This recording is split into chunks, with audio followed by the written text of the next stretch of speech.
Leadership is the deal breaker. It's how we grow firms, build businesses, and how we impact lives. But leadership cannot be an idea we simply talk about. Leadership is the action we must live out. As a John Maxwell certified coach, teacher, and speaker, Phill offers workshops, seminars, keynote speaking, and coaching, aiding your personal and professional growth through study and practical application of John Maxwell's proven leadership methods. Working together, Phill will move you and/or your team or organization in the desired direction to reach your goals. I also begin to introduce them to John Maxwell's great book on the 21 Laws of Leadership. Now, being a member of John's training company, being a member of his team, the John Maxwell team, my job is to get students to understand that without great leadership, they will never arrive at their true potential. And I've learned a tremendous amount from the John Maxwell team, but my job is to pass this across to students through the 21 Laws of Leadership. And we've got a great workbook for our students as well for today's session, that they can learn more about how to be a great leader of themselves and others, and how to be great communicators. We've got another track called Everyone Communicates, Few Connect. So the whole idea is to take these things, package them around a structure that people can really relate to, which is being pragmatic. In fact, I'll talk about the McDonalds Brothers and how the McDonalds Brothers got to a roadblock. They couldn't go any further because they had very poor leadership skills. They were great in what they did. They even had a vision of where they wanted to go. But because of the law of the lid, which is talked about in this book, as we will learn, they couldn't go any further. So they had a roadblock. They were great, they were skilled, they knew how to juggle profits and try to make more money and revenues, but they couldn't go beyond a certain level. So in this training, my job is to show people, hey, to be a great leader on your projects, this is what you can do. To be a great leader of yourself, this is what you can do. And it's all about getting to the next level, because life is an upward journey. We go in different steps. So my job is to get them to the next step and to show them how to even climb up further. Let's join Phill in the classroom to learn the law of the lid from John Maxwell's The 21 Irrefutable Laws of Leadership. All right, welcome back to our final section on the 21 Irrefutable Laws of Leadership. And this is from John's book, The 21 Irrefutable Laws of Leadership, a New York Times bestseller. And some of the things we're going to cover from here revolve around these laws. So we're not going to talk about every single law, but I'm going to talk about a few laws just to get you into the zone of what leadership is, what it's not, and how you can benefit from being a great leader. So before we get started, let me go around the table and ask you, what do you think leadership really is? What is leadership to you?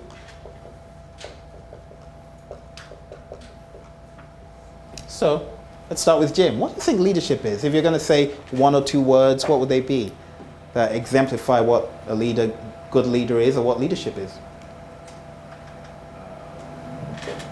I'm not sure. When you hear the word leader, what comes to mind? What kind of qualities should a leader have? Good qualities. Good qualities, okay. So we're talking about good qualities. I like that. Okay. Okay. So. Someone who cares about the people that follow them. Okay. Caring. Very good. I'm thinking effective communicator and connector. Very good. Can't go wrong with that. Effective communicator.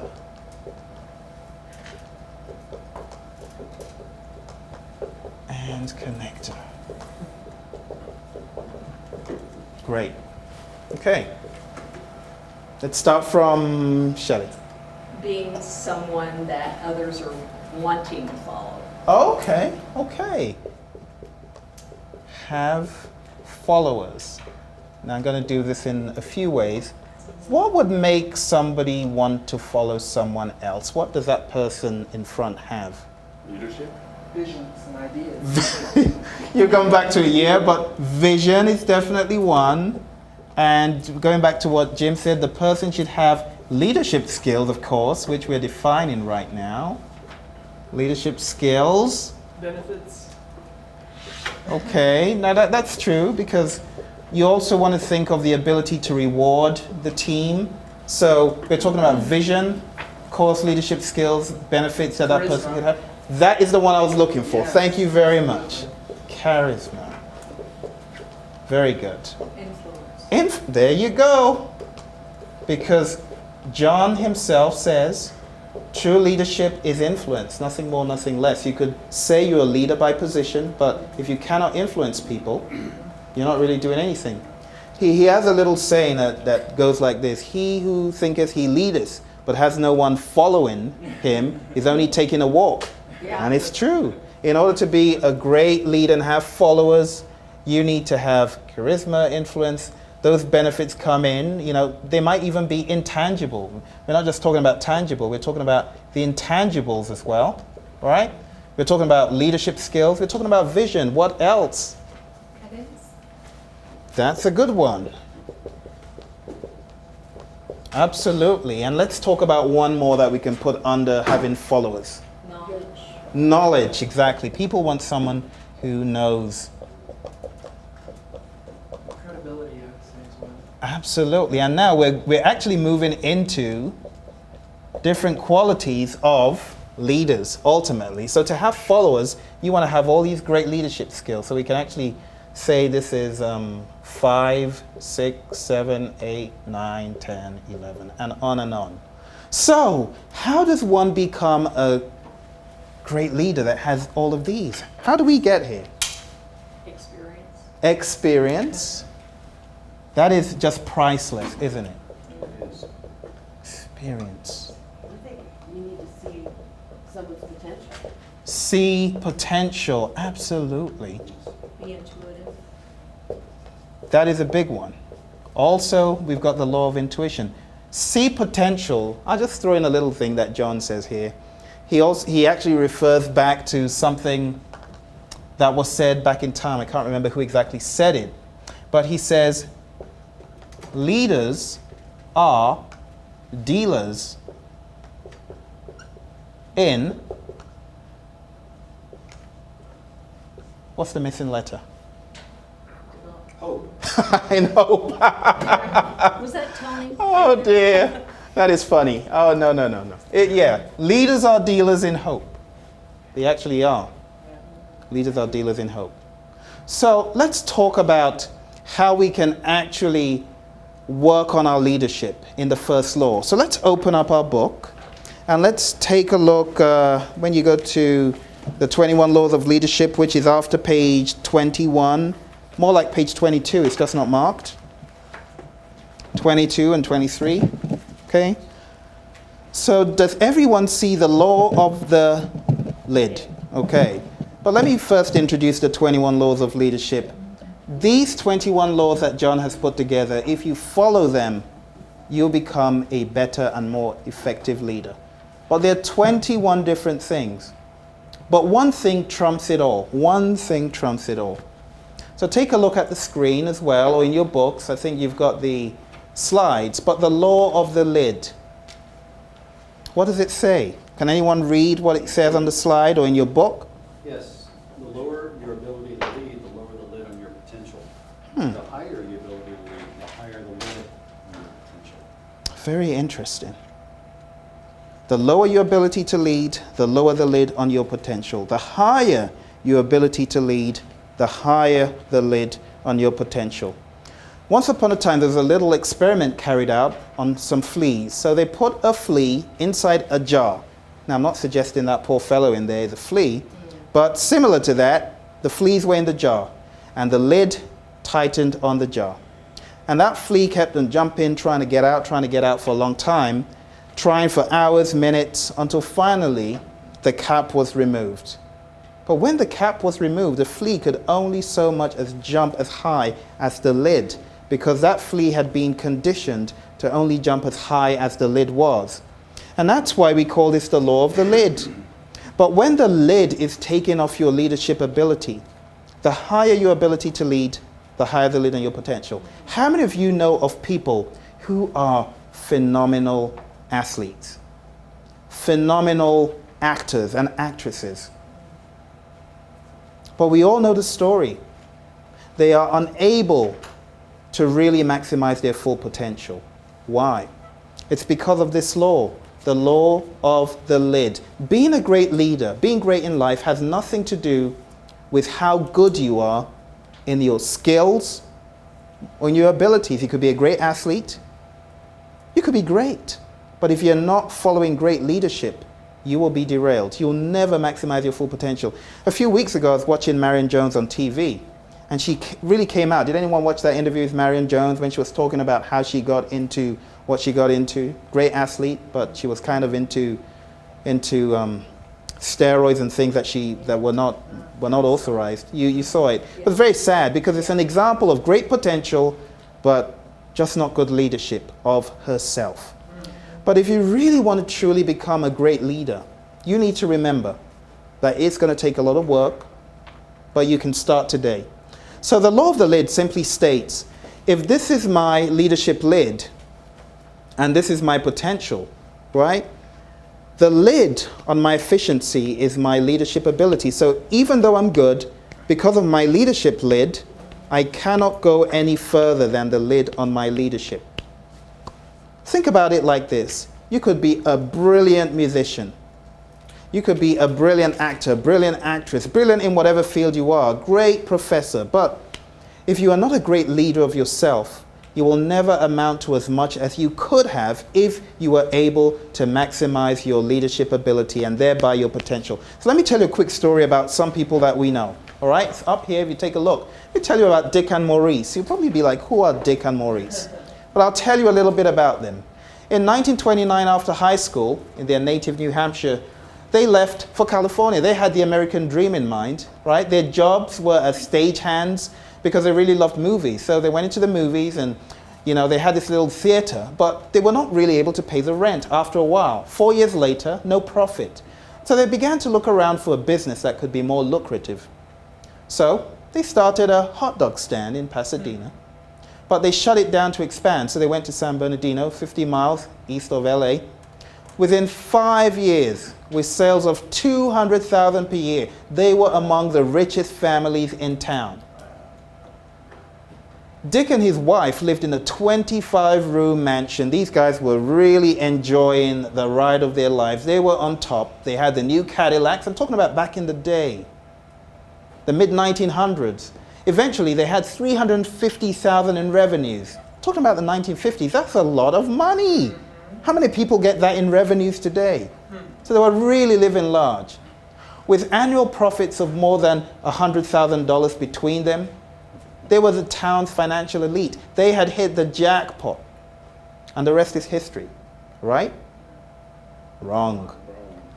These guys couldn't rise higher than being just small restaurant owners. Now, right down the road, you're going to see the Golden Arches. You're going to see the EM sign. In fact, it becomes even so worrying when people are able to sell their products so well that a 2-year-old knows what those Golden Arches mean. When I take my son, he's now 3, but right from 2, if he sees that sign, he knows what it means. And he wants it now. He wants it right now. So I'm talking about Dick and Maurice, the McDonalds Brothers.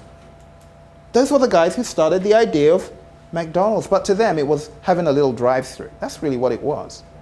But they couldn't rise any higher. Talking about the law of the lid, that was it. They couldn't rise any higher than being small restaurant owners. Why couldn't they rise any higher? Leadership. We talked about vision. That was missing big time. Their vision was, let's just keep it small and let's run it. Now, when they started having vision to take it higher, because they started seeing it as a franchise, so they started trying, but they still couldn't go any higher. Why? Let's take a look. That's them over there. The McDonald's Brothers. Why couldn't they go any higher? Weak leadership. They had a lid on their ability to succeed. They lacked leadership to make a larger business effective. We always hear of different companies being acquired. Why do the companies get acquired? Why? Because the former leader probably wasn't as strong as he needed to be or she needed to be to take the company to the next stage. They lacked leadership to make a larger business effective. They were good single restaurant owners. They could cut costs and increase profit, but they could not make a promising business more effective. And that's the thing that worries me the most. Think of yourself as an entity. Think of yourself as a business. You have got some great ideas, great abilities to invent, great abilities to foresee where you want to be. But the big question is, what are you going to do to take yourself there? Can you? Do you need to increase your leadership lid? How are you going to do it? We need to change our thinking patterns. We need to go up a notch. Enter Ray Kroc. Now, Ray Kroc, a very famous guy. How many of you know about Dire Straits? Mark Knopfler, the guitar player, Dire Straits. You might have heard of the rock band. You might have, okay. So impressed was Mark with Ray Kroc. He wrote a song about it. He wrote a song about it, seriously. You might want to check it out. He wrote a song about it, about how he came in to the life of the McDonalds Brothers and took their business to the next level. But not just that. This is going to blow your mind. Just take a look. Ray Kroc sold milkshake machines to the McDonalds Brothers. And he began to think, hey, these guys should be buying more machines. Why? Well, they should have a McDonald's on every street corner, and then they'll buy more of my milkshake machines. How many of you heard the term, necessity is the mother of invention? When you have a need, you become inventive. So he, in a bid to sell his machines, began to think, I see this joint expanding nationwide, hundreds of markets. So enter Ray Kroc. How did he do what he did? In 1954, the McDonald's Brothers turned over the franchising rights of the McDonald's Corporation, or at that time, the McDonald's Brothers, to Ray Kroc. It wasn't the corporation yet. It was Ray Kroc who made it the McDonald's Corporation. He opened 100 restaurants in 4 years, 1955 to 1959. In return, they received 0.5% of the gross income until they were totally bought out by Kroc in 1961. When you actually read the story, you hear about the McDonald's brothers saying, 2% is greedy. Maybe 1.9% will make us look less greedy.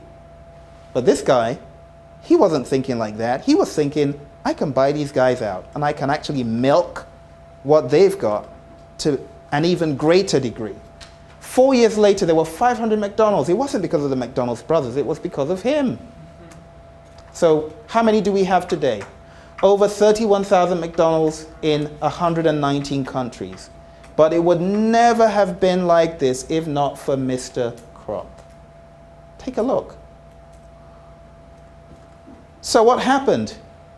In 1970, they sold their mansion and the lot at 14th and East and moved back to New Hampshire, where they started off from. What a sad story. Lots of potential. They could have been still in control, handed it over to the next generation. But instead, they pretty much sold their birthright for a farthing to Ray Kroc. He didn't buy it for that much, but he found investors to invest. He bought it for a couple of million or $1 million, however much he bought it for. Look at their fancy cars back in the day. But all that gone to waste, gone to nothing. Yes? Is that where that saying came from? That's a crock. It might be. It might very well be, actually. Yeah. Very well might be. So when we talk about leadership, think about the McDonald's brothers. I do not want to be like the McDonald's brothers. I want to be someone who took my potential to the next level and didn't sell out and didn't make all the excuses of, Phill, no, this cannot be done, Phill. Pack it up. No, no, no. I don't want to be like that. I want to be like Ray Kroc, right? The lack of leadership ability was the lid on the McDonald's level of effectiveness. Personal success without leadership ability brings limited effectiveness. And that's what I'm saying. You could be good, you could be fantastic at what you do in your areas of skill and expertise, but if you're not a great leader, you're just going to be like the average Joe who can do what you can do, You know, one of the things that amuses me of when I hear about Hollywood and some of my friends there, they're like, oh, Phill, yeah, I'm good, but we've got dozens of me out there who can play like I can play. We've got dozens of me who can act like I can act. The big question is, what distinguishes you? Some people call it luck. There's no such thing as luck as I'm concerned. The luck would be you doing the right things and setting yourself up for success. And that's one of the things the McDonalds brothers couldn't really do. They were already successful. They just couldn't take it to the next level, okay? So without leadership, your potential impact is less. The greater the impact you want to make, the better your leadership must be. So when we look at the law of the lid, how many of you have got iPhones here? Anybody got an iPhone? Okay, there we've got one person. There's always a person with an iPhone in all of my classes. Always someone with an iPhone. But let's talk a little bit about, Apple. Steve Wozniak and Steve Jobs, the two Steves. Steve Jobs was a leader behind the brain. I call Steve Wozniak I call him the brain. He was the brain behind the Mac and all that. We know. But the intriguing thing about Wozniak is he started off with what they called a blue box. It was able to crack into telephone lines and you were able to dial illegally.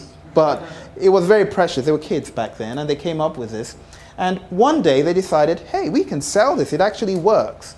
So they demoed it and found out that it could call a different state. And they said, hey, we can sell this. And that really was Steve's idea to sell what Wozniak made. Wozniak was ready to give it away. He was like, wow, I can make stuff. I'm good. I'm going to give it away. But Jobs was like, no, don't do that. So anyway, they embarked on selling a blue box. They went into a bar, showed it to a group of guys, and they're like, oh, this really works. This is good. Come to our car. We'll give you the money. So they went to the car, opened up the car, and instead of money, out came a gun. Yeah. And Steve is like, whoa, someone's ready to kill for what we make? It must be good. So very slowly, he handed over the blue box to the guy, and off they sped away. But that experience really made him see that, hey, we have stuff that can sell. And he went from being just a maker to being a leader, because we had Wozniak, who was more of the maker, the brains. But Steve took it to the next level and began selling. Without Steve Jobs, the brain, Wozniak, I can guarantee you, he would have still been at HP where he was, or with the IBM, wherever he was. He would have still been there. But because of the great leader, look at the benefits. I mean, he owns so much property. He owns, is it a baseball team or what team, whatever team he owns. He's got so much money. But it's only because of the law of the lid. Because Steve Jobs was able to take Wozniak to the next level through great leadership. So what can we learn? How can you raise your leadership lid, not even in project management alone, but in any area? Who can give me a few ideas? How can you become a better leader in anything? Think outside the box. Think outside the box. What else? Educate yourself. Educate yourself. That is a very big one. And being educated has nothing to do with going to college alone. Look at Steve Jobs. He never went to college. Well, he went to college, just didn't finish. He maybe did one semester, I think. But he came away with so much inspiration and so much education. In fact, he talks about how at the age of, very early age in 4th grade, he picks up the phone and talks to Bill Hewlett and tells him about himself and tells him about what he's looking for. To me, that takes an educated mind to know, hey, I can get results at that young age. Well, they're already educated. So educate your mind. What else? I think you need to be able to see potential in other people and use it to enable your own vision or idea. Very good. See potential in others. So there are many ways we can do that. How about this one? You are suddenly promoted to VP of Special Project Management at one of your offices. How would you raise the lid of the project manager's leadership in their various projects? Now, we can talk about that all day long. It kind of tapers back into what you already said. But for the most part, you've already shared your steps. But let me talk about how I learned to lead in project management. It's all about relationships. Relationships with people, relationships with resources, having a definite chief aim of what you want to achieve, learning and aspiring to better communicate, building up your subordinates and your peers, having a get it done mindset, just get stuff done, being persistent, getting up from behind the desk, face-to-face communication, brevity, just being brief, being a great team player. developing a team member consciousness, and the unspoken code of conduct. If I can help you, I will, and you can count on me. So that's my approach to really being a better leader in what I do. That is one law, just one law. There are 21 laws. But the big thing is you need to get educated in leadership. You need to expand your mind. It all boils down to how much am I willing to spare in terms of time to educate myself. I would suggest that you get the 21 Laws of Leadership book. Get the workbook. Put them together. Spend time. Learn about leadership principles. And you'll take your career to the next level, okay? So that's one law out of 21, but we're not doing all the other 20. I only wanted to whet your appetite a little bit, okay?